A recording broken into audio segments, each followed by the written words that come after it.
The Gate is the horror movie that you showed your kids that have an interest in horror movies, but you don't want to give them the Texas Chainsaw Massacre. Welcome to the Cinema Psycho Show, the madhouse for film freaks and film fans of all types. I'm your host, Brian Coddington, joined by my fellow co-host and filmmaker, John Woolscroft. This is the most terrifying movie I've ever seen. John, that's Beethoven. That's Beethoven. Why is that dog so large? I don't know. Look at the set on him. But for our video audience, we are still at the Eerie Horror Fest. And I think we're on day 3 now. Yes. Yes, day 3. It all blurs together in a good way. It does. Yeah. And, last night we had some awesome interviews. We had an interview with Tina Romero. We had an interview with Jung Kim from Blumhouse. Great stuff.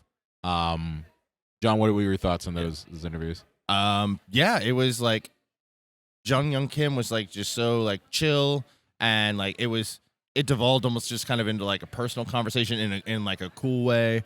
And yeah, Tina, just like her father, was the best. And like so appreciative of the interview, which I mean she's probably done hundreds of them, but for her to like actually thank us for the interview, I'm like, that was really awesome. I think it was because we didn't just say like, okay, talked about your dad. We basically were like, we want to know about you. We want to know about your work. We want to know about just being a legacy of that. So your dad's George Romero. Go. Yeah. But it was great, and honestly, we got more interviews for today. Yeah. Obviously, when you listen to this and watch this, it'll be after the fact. But and like loose wet turds, just look for those to drop randomly. Yes, like loose wet turds. But on this episode, we're going to be talking about some horror movies that aren't really horror movies, but have horror elements. Yeah, so movies that don't necessarily get lumped into the horror area. Like around this time of year, like Amazon, Peacock, all the streaming services have, here's our spooky section. You won't see those in there, but really they do have horror elements, or could be, if the tone was different, considered horror movies. So we just kind of want to break that down. So non-horror movies with horrific elements. Or I mean, honestly, like I look at it as some of these are horror light. Yeah. Like that's kind of what I viewed it as too. It's the Michelob Ultra of horror. Yes, it's the Michelob Ultra of horror. I felt that some of these were a little on the light side, or maybe like their audience wasn't the diehard like gore hounds like us, like that sort of thing. It's not the person who like wants to see Freddy Krueger. It's like I just want to watch a movie. But there might be like elements of like, oh, this could be scary. And it'll be interesting as we go through our list of like reasons why that maybe they're not perceived as quote unquote horror movies. Right. Shall I start first? Yes, Shall I please jump in? start. Okay. So we decided to do, because we're those guys, we decided to do top 6 instead of top 5. So we do one extra. Yeah, because for for you, the listener and the viewer. So my number 6 is Eraserhead. That's a fucked up movie. Yeah, and it's just like it's not technically a horror movie. But anything that David Lynch does, like, it's just David Lynch. Man. It's David Lynch is gonna lynch. He's gonna lynch. Even in Dune. Yeah. Dune has horror elements that are to it. Like and that's probably his least horrific movie. Yeah. Because he, except for Blue Velvet, I don't really think that he makes horror movies. I'd say Blue Velvet has some horror elements to it. No, I'm saying except for Blue Velvet. Yeah. He doesn't really make horror movies, but like because so many things are so deeply unsettling and bizarre, and you never kind of leave that world. Yeah. That you can't help but just leave it unsettled, for maybe lack of a better word.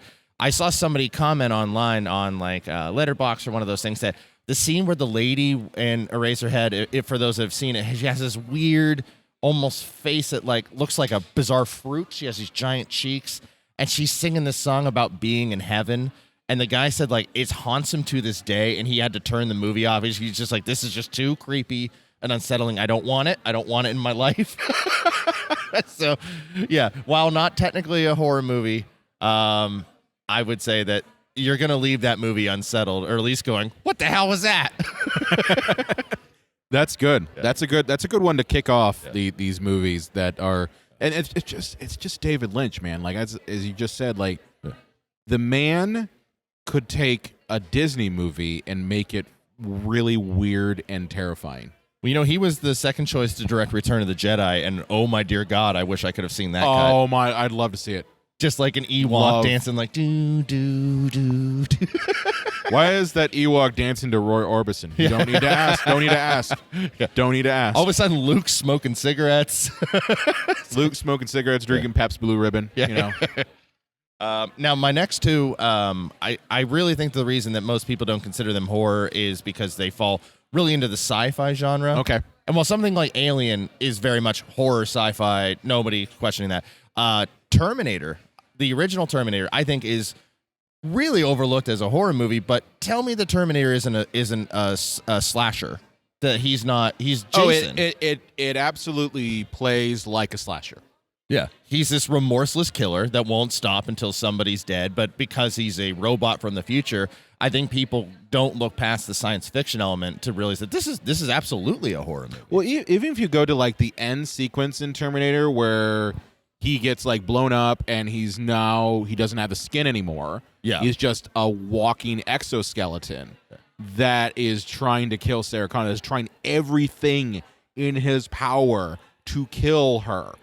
That is terrifying. That sequence coupled with that score it makes it very much a horror movie sequence rather than sci-fi. Yeah. And I'd say Terminator plays more on the horror side than sci-fi to begin with. I would agree with that. And I think that almost accidentally it's extra bone chilling because of the stop motion. Yes. When I was a little kid, like stop motion freaked me out a little.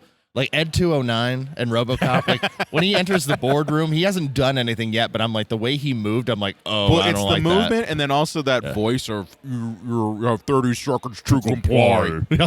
You know, it's all of that combined. Yeah. It just makes it unnerving. Like you want to get really into stop motion. It's terrifying.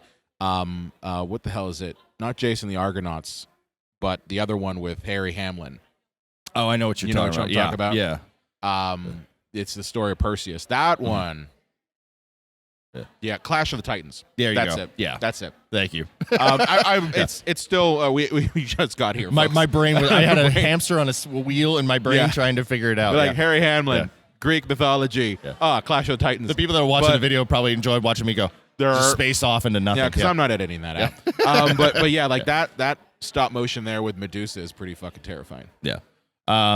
Yeah, and so I think there's a lot of action elements in this too. Mm-hmm. So it's like, it's action sci-fi. Like, it's just as much horror as anything else. Number 4, and this one really comes down to not just it being sci-fi, but also just tone. Yeah, tone can absolutely redefine a movie. Is Jurassic Park? Yeah, Jurassic Park it's absolutely a horror movie. Well, just if you look at it from a horror side of ethics, the whole idea of you're taking science and bastardizing it for profit is terrifying. And I mean, we never lived in a time of dinosaurs separated by, 35 million years or something like that. Yeah. Or 65 million years, what have you. Is that like they're monsters to us. Oh, yeah. Because an elephant isn't a monster because elephants live amongst us. Yeah. And I think you can also you can take those elements of that film and apply it to something like Frankenstein. Oh, yeah. Oh, yeah. This is kind of like playing classic Frankenstein allegory. But I showed for my sound class the scene of the T-Rex escaping his paddock and attacking the kids. Oh, that's a good one. And I had one student who had never seen Jurassic Park, and his response... What? I know, yeah. I was like, what? But his response was, oh, that was absolutely terrifying. Damn right. And it's like, yeah, because... if you only see that scene in context, you're probably like, oh, this is a terrifying horror movie when you don't have the John Williams score and the wonder of it all and, and the kind of the quirky dialogue and everything. It's actually interesting. James Cameron originally tried to buy the rights to Jurassic Park, but he was beat by Steven Spielberg. And he said that he wanted to make this like an out-and-out horror movie, no questions asked. And... he said, like, while I was sad I didn't get to make it, like, I think what Steven did with it was just better than what I had in mind. But, so I think that a lot of that, to go back, plays into, when you have John Williams' score and you have these very easy breezy characters. Mm-hmm. And I would also say not a whole lot of true repercussions to actions. Like, the lawyer just gets eaten, nobody says anything. Like, John Hammond is never actually brought to task for nearly murdering his grandkids. I mean, that's let's be honest here. That's Rich Man. There you go. Yeah. Rich man got a rich, you know? Yeah. That's how it works. Yeah, and never seeing like Sam Jackson, like he dies off screen, you know, like so you don't really see too much of the horror that is omnipresent in that. Number 3, this may be arguable from some people, but A Clockwork Orange. I can see that. Yeah, I could see that. Some people may say, "Oh, but John, that is horror," but I don't know if it is. No, it's not. It's not horror. I don't view it as horror. I think it's thinking man's dystopian future nightmare. I can see it more in the vein of sci-fi if you really think about it, like the fact this is taking place in a future. That it's more sci-fi, at least from that front. But then it does become like the sequences in that movie are terrifying. The singing in the rain sequence is frightful. And I love the fact that they asked for the rights to that song, and he went, "Hey, you're Stanley Kubrick. Of course, you can have it." I didn't bother to ask why. What are you using it for? Because I think McDowell had just started singing that, and then they went, "Oh crap, this is so good, we got to get the rights." And then when they sold them the rights, they saw the movie, went, "That's what you used it for? What the fuck? God damn it!" But you know what it is? Like that scene makes the movie. Oh yeah. Like I mean, you could also go with like the whole Beethoven sequence in the theater where Alex has his like eyes enlarged with like the little I think that's terrifying because it's the juxtaposition of visuals coupled with audio. But like that scene is the first get of that where we see taking something that is unrelated to the actions being displayed and giving it new meaning that now when you couple the two, it is terrifying and unsettling. And that's the brilliance of Stanley Kubrick. Yeah, and I also think that, and I won't ruin it if you haven't seen it because you should see this movie, is like the very downer ending, like the kind of hopeless ending that this movie presents. I think is like, it's like, oh, that leaves you unsettled. Like, yeah, I think this is kind of horrific if I think about it. Number 2 is Schindler's List. Yep. I mean, this is easily That's the most big one. Easily the most horrific thing that has actually happened in the 20th century, but also one of the most horrific things in the history of mankind. Yeah. And I don't know anybody who left that film not see. Like, I don't know if the word scared. I still can't watch it. I still can't. Yeah. I just can't personally. Yeah. So I don't know if the word is scared as much as it's just like unsettled, disturbed, uncomfortable. Maybe these words fit more for it. But like, if Silence of the Lambs is horror, this is just as much horror. I think because it's a historical epic that people don't want to think of it as a horror movie, and especially like it's one of those Academy Award movies, and you can't lump it in with horror because the Academy don't like horror. Well, fuck the Academy, I don't care. Yeah. But yeah, there's so many scenes in this movie from the shower sequence where it actually turns out to be showers, like that whole thing, the little girl in the red coat and her coming back. I'm like, this is possibly the most effective horror movie of the 90s. Well, I even think like Ray Fiennes' character in that movie as Amon Golf is you could lump him in with monsters like Hannibal Lecter in how laissez-faire his approach to violence is. Yeah. Like that is for me, and again, like I mentioned, I haven't seen it in a very long time because it is personally hard to watch. But like it's terrifying. It's a fucking terrifying movie. And I think because it is based on actual events, like something like Invasion of the Body Snatchers is like, oh, that's a horror movie because it's an escape. Yeah. It's not really happening. You walk away from that movie being like, well, this shit actually happened. Yeah.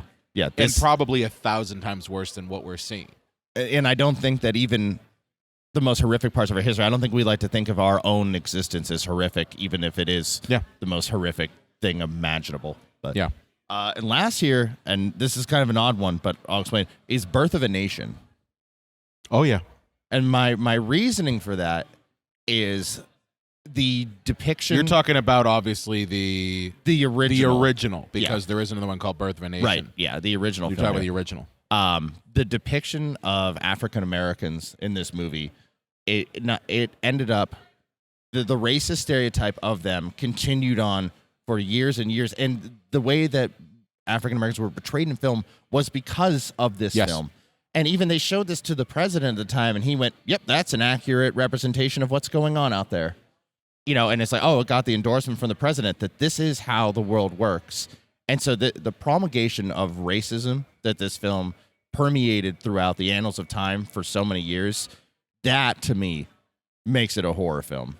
What is terrifying about that movie is that, and this is the thing that it's insane, Hollywood would not exist without that film. Yeah. The film industry would not exist without that film. That's why it's shown in that film like, courses. And I showed clips of it.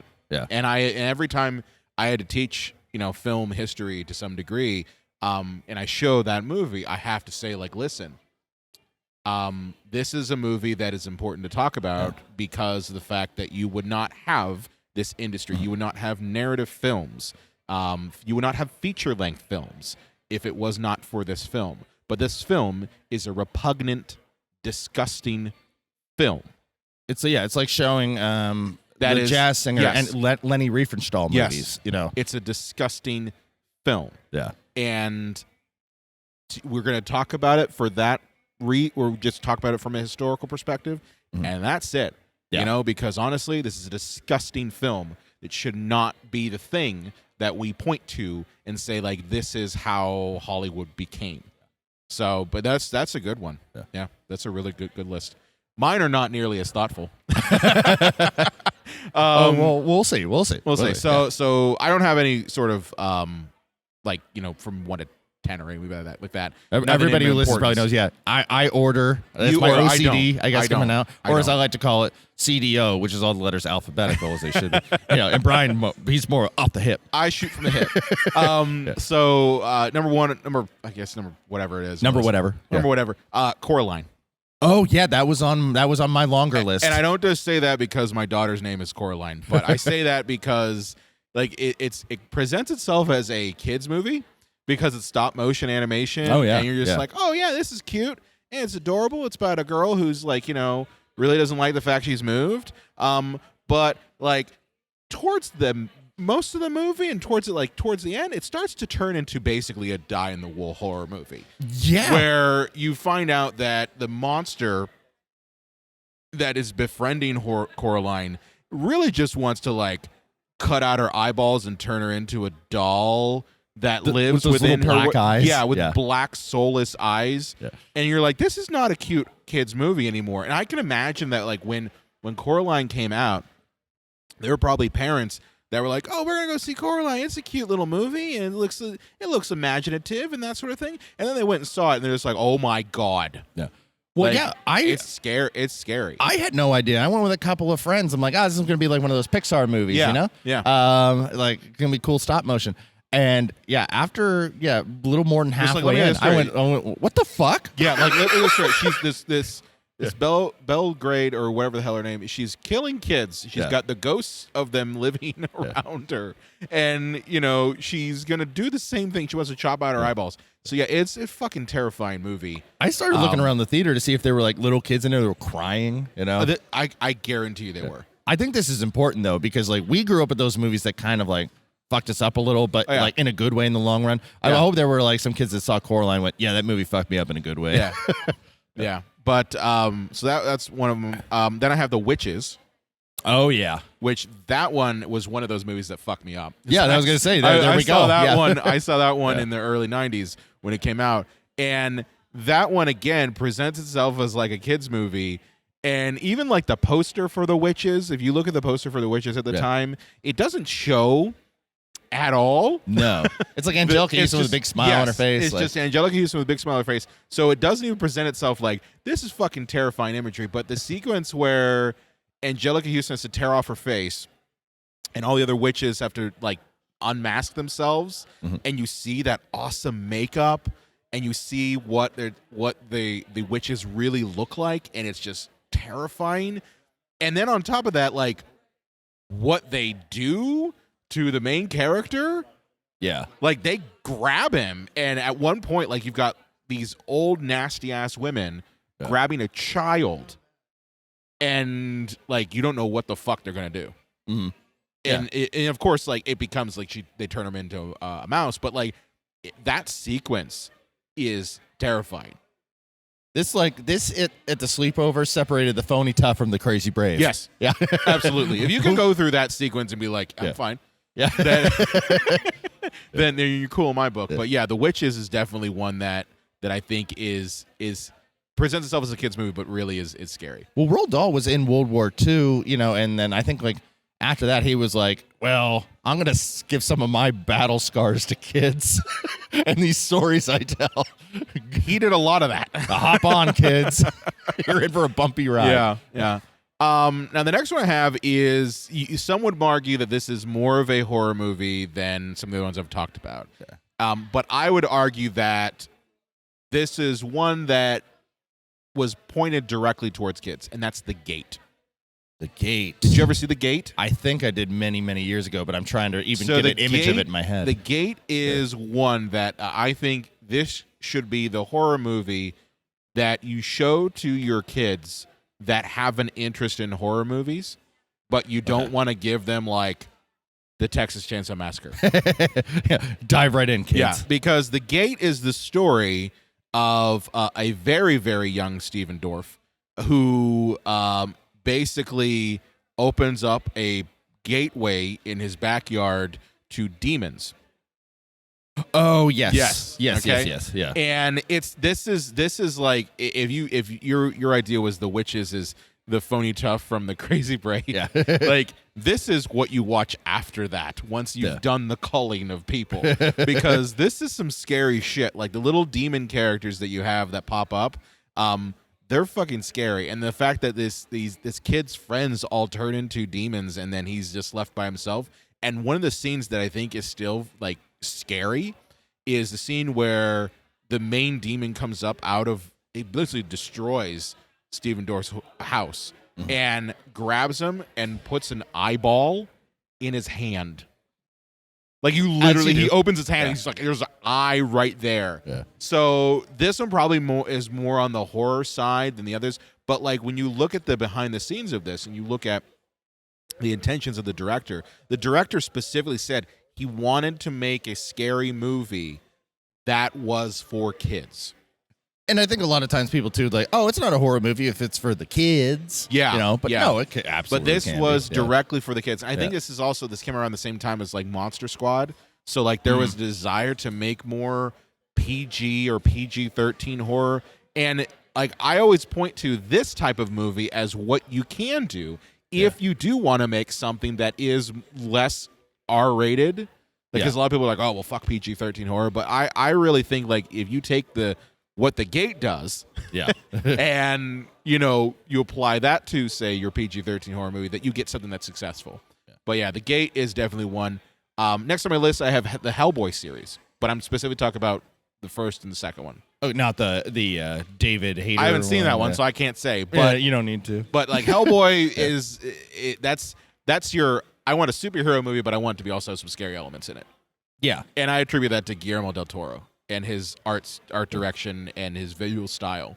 Well, also like I've never actually read the Hellboy graphic novels, but like it was aimed at adults, wasn't it?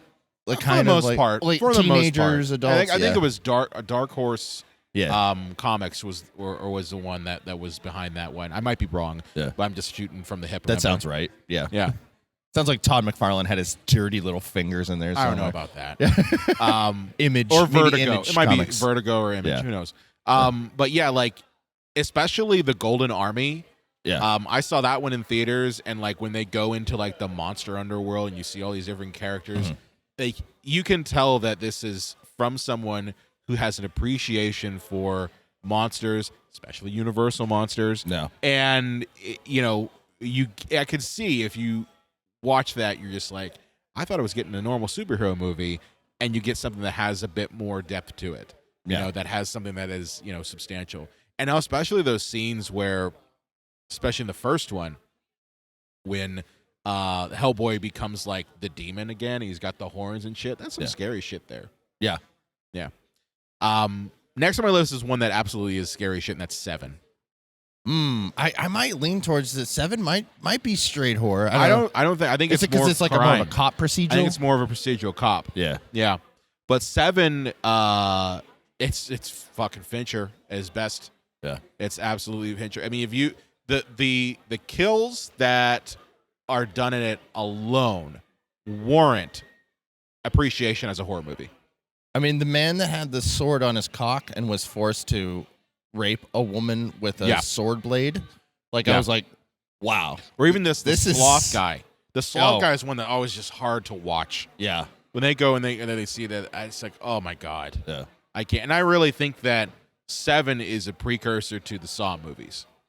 Oh, absolutely. I could see them taking that and saying, well, what if we take those elements from Seven and we apply it to Saw walk so or 7 walk so Saw could run. Yes. Yeah. But but I don't think it's a die in the wool horror movie either, because it is because of the mystery. It is that back and forth cop procedural with Morgan Freeman and Brad Pitt, and then of course you have that ending that like the audience knows what the hell's going on. Yeah. And like that's 100%, screaming at the screen, going like, she's fucking dead, and that's her head in a box, and sure enough, that's what happens. Well, that's the thing too, and like that, you have a great ending when somebody's like, "Hey, have you ever seen 7?" And they go, "No," and I'm like, "Well, hey, like, I don't want to ruin the ending for it." They go, "Gwyneth Paltrow's head in a box." Like they know, even though they've never seen it. But yeah, that one, and I hate to say it, but Kevin Spacey is really good in it. You weirdo 6 pervert. Yeah, I mean he wasn't acquitted. Well, yeah, but so what? Allegedly. Yeah, allegedly. There you allegedly. go. Allegedly. There you allegedly. Go. Next on my list is Nightcrawler.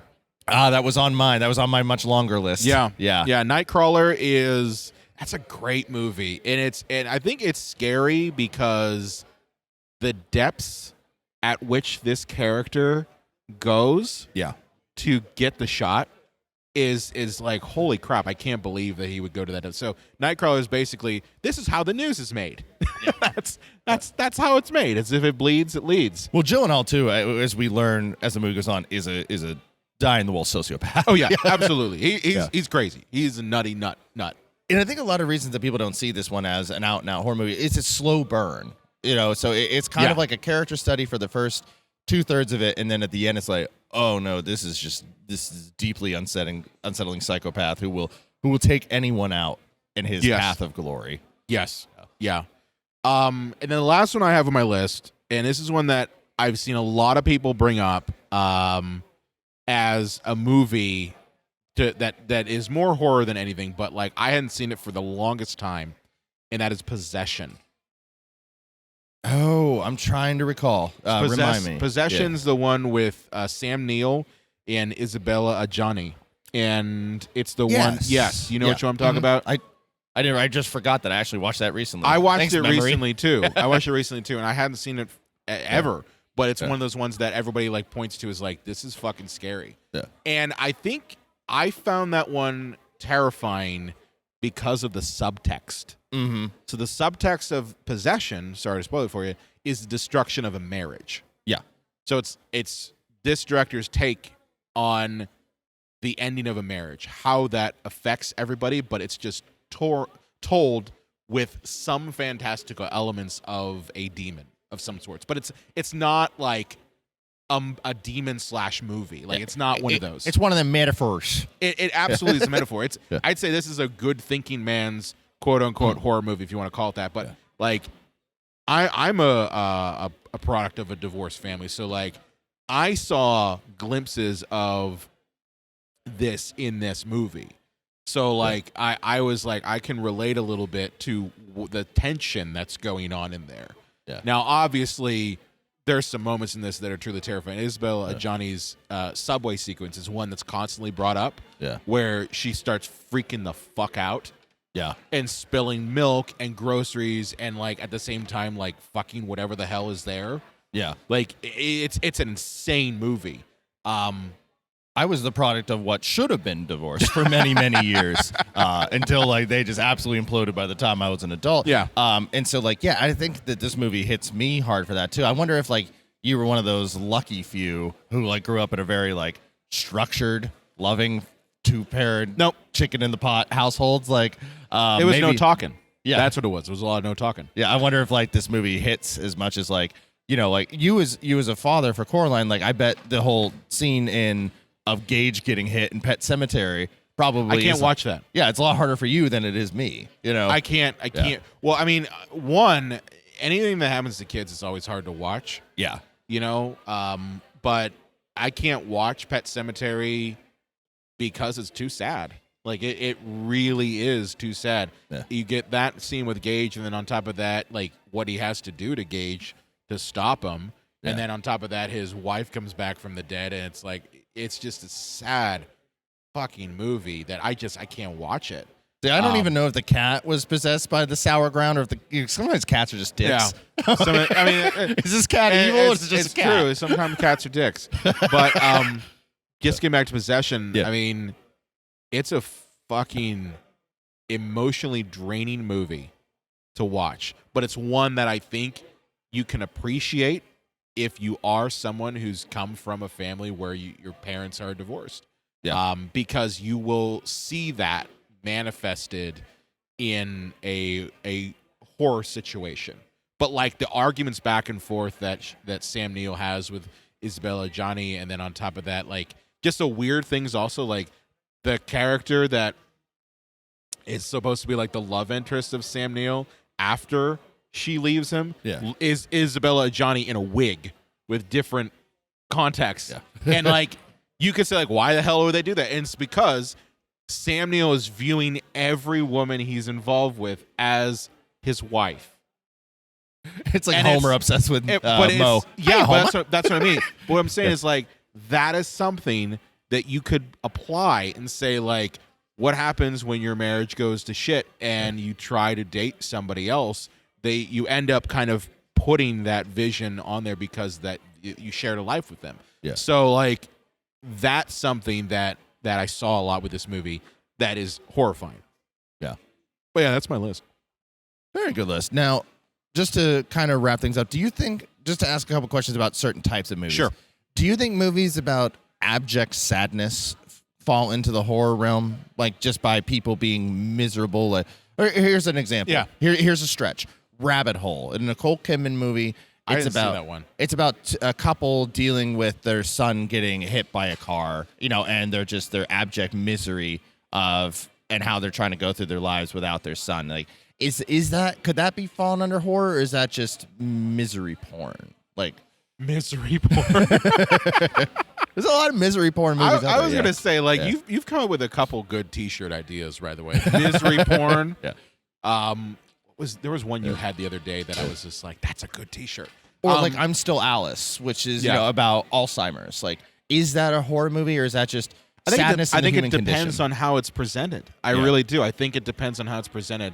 You know, clearly a parent is going to watch that movie and find the prospect of your kid dying because of a car accident to be horrifying. Yeah. And they will find dread in that. And if we look at a horror movie and we say horror is a combination of invoking dread and terror in your audience, which I think that's a safe bet to say, is that's why we watch horror movies. We want to be scared. We want to be terrified. So a parent watching a movie like that is going to feel fear. Yeah. And so in that case, yes. But someone who doesn't have kids might just view it as, oh, that's sad. Yeah. So it really depends. It depends on the person. I mean, that's the whole great thing about horror, is that you and I could watch a movie and get completely different perspectives out of it that will be pushed through a filter of our own life experiences. And that's something that is great about just horror movies and film in general. Yeah. Well, what about like Lifetime movies? Are those horror movies of like somebody getting beat by a guy who like won't leave them? Like, You'll Never Escape Me. Are those horror movies? Yes. Yeah, I would say they are. Yeah. They're not done well, but they absolutely are. But yeah, you can even take like, what's the one with Mark Wahlberg and that he's like a crazy stalker? Yeah. You remember that one? Oh yeah. Fear? Yes, Yeah. Fear. Yeah. You say that one's kind of a horror movie, but yeah, I mean, I think certain movies they're trying to hit all the elements of emotion. Yeah. And as a filmmaker, you have to kind of decide whether you want to push that far enough to where it is terror and dread and fear that you're trying to push. And you can push sometimes too far, and then it becomes a genre piece. Right. Well, here's one for you. Is Cable Guy a horror movie? No. I think by the The time... one you're talking about, the one scene, the nightmare sequence, that is... Well, that, and I mean, like, near the end, like, when he's got the spider crawling over his face, and he's, like, threatening Matthew Broderick and his lady. What? Here's the one thing I would say about that, and I think we'd probably talked about this during our Cable Guy episode years ago. But I think, like, you watch Cable Guy, and what goes through your head is the fear of, are you going to meet somebody who's going to be obsessed with you? Yeah. I know for me the longest time after watching that movie, and I was like, so if I I think I watched it like it was in middle school or high school. Yeah. So like, if I get to be good friends with someone, are they going to be Klingons like that? Yeah. So, you've got that in the back of your head, thinking that because of that. So I guess in some sense you could say it invokes fear, but I wouldn't call that a horror movie. I'd call that a dark comedy with terror elements. All right. Because it's coupled so much with the humor on it that you really can't, like... It's almost like when you watch a horror movie that gives you those breaks of comedy, it's still a horror movie, right? But Cable Guy is kind of the opposite. You've got a comedy that gives you a little tiny bit of horror. bits of scare. Yeah. And you're just like, I don't know if it's necessarily hitting me as terrifying. Like, I laugh during that nightmare sequence. I laugh when he has the spider crawl up on him. Just because it's Steve so Austin weird. $1 Million Man music. Yeah. But at the same time, like, if you look at it in totality, and you're just like, the message is that some people are fucking terrifying Klingon people. Yeah. Then you can say, okay, I get that, but I wouldn't call that a horror movie. Okay. And lastly, what do you think of somebody who says, like, this movie terrified me as a kid, so therefore I see it as a horror movie, when it absolutely doesn't fall in that genre? Do you think people... So Edward Scissorhands for me is what you're saying. Do you think people have the right to say that those are horror movies, or do you think it's like, somebody could say, no, you're wrong? Well, I mean, I'm glad you bring that up. So I think I mentioned this on this podcast before. Probably check the back catalog. Yeah, there's 287 episodes. Oh, I know what you're talking about. You have mentioned this, yeah. So the movie Edward Scissorhands is a beloved classic. Yeah. And I love it. And there's one shot in Edward Scissorhands that when I saw it, it came out in 91, so I was probably around 6 or 7 years old. Yeah. 1990. It was 91. I thought it came out right after Batman, but I could be wrong. I think it was 91. But you're usually the one who's correct about that. So because he made the movie in 90. Yeah. But either way, the sequence where you first are seeing Edward come out of the shadows is something that still to this day I find unsettling and can't really watch. Mm-hmm. For the longest time, whenever that movie would play on TV, I would have to change the channel during that particular sequence. And still to this day, I don't watch it when my daughter plays it on Disney Plus, and I get made fun of all the time. Like, and she was like, one time she's like, "Daddy, you gotta watch it. You gotta watch it." I'm like, "No, fuck that. I'm not watching it." Well, I get it. He looks like Freddy Krueger is a gimp. Well, it's not just that. It is a combination of elements that to this day I look at as these are the things that if I want to induce fear and terror in my audience, I have to hit. Yeah. So it is the stark lighting, the coming out of the use of shadows, the pale face, the dark eyes, the staring, soulless, 100-yard stare into the camera, and then a movement that is unnatural. All of those elements combined together, for me at least at 6 or 7, induced fear and terror to the point where it is scarred. It's me. But aside from that scene, I can watch it and I love it. I love that movie. But that part I can't watch. Mine is Who Framed Roger Rabbit. It's the scene where Judge Doom gets up and then he does the voice and the eyes. And Do you stuff. remember me, Eddie? Yeah. When I was like a little kid, I was like, nope, I can't watch this. Can you watch it now? Oh yeah, yeah. Okay. I'm able to watch it now, but it's like if I was like, yeah, Who Framed Roger Rabbit terrified me as a kid. People be like, what are you talking about? I can understand that. Yeah, I can it was understand just that one scene, like when Yeah. he comes back, and I was like, that to me as a kid, I was like, no, I'm out. No. But like, I think there's something to be said for that. I mean, one, Edward Scissorhands, that's a Tim Burton movie, so he's automatically going to go into the scary route because that's him. But I go back to films are subjective to the people who watch them. Yes. My wife and my daughter, they can watch Edward Scissorhands no problem and not have any issues with it. For me, it struck me differently. It's that scene struck me differently. But the good thing is that scene, you could say, contributed to my love of horror because everything was compared to how did I feel in that. And to this day, most horror movies don't scare me at all. Like, I can watch them and I find them great and entertaining and fun, but they don't scare me. Yeah. It's very rare that I find a horror movie that is scary, that has given me the same level of dread and fear and terror that single solitary sequence in Edward Scissorhands has given me. But it's something that I'm like, I got to chase after it. So it's a weird dichotomy. Okay. But good. Yeah. Good discussion. Yeah. We very rarely get to have like a good film discussion that goes deep. And it's twa discussion. We got twa a little bit. So John, where can they find you at on the internets? Well, you can find me over at Instagram, the X, or Twitter as I like to call it because I'm old school, Facebook, and over at YouTube's at JDubs Video Nasties. You're not mugging for the camera at all. What? There's a camera? Yeah. You can find me at Brian Coddington on X, formerly Twitter, whatever the fuck it is now. Yeah. You can also find us at Psycho Show on Twitter, Facebook, Instagram. Or you can hang out with us on our Discord channel. The link for it's in the description of this episode. On top of that, we are on the TikToks for our Gen Z and millennial folk. Go to Cinema Psycho Show on TikTok. Watch our little videos. On top of that, you can come over to our website, cinemapsychoshow.com, and send us an email. Be sure to follow us wherever you get your audio, or you can head over to cinemapsychoshow.com/follow, and we will see you next time. Most terrifying movie ever, Muppets Christmas Carol. Why? Because Kermit has kids. Frogs don't have penises. So imagine him lying on Miss Piggy until he accidentally secretes a bunch of seminal fluid on her.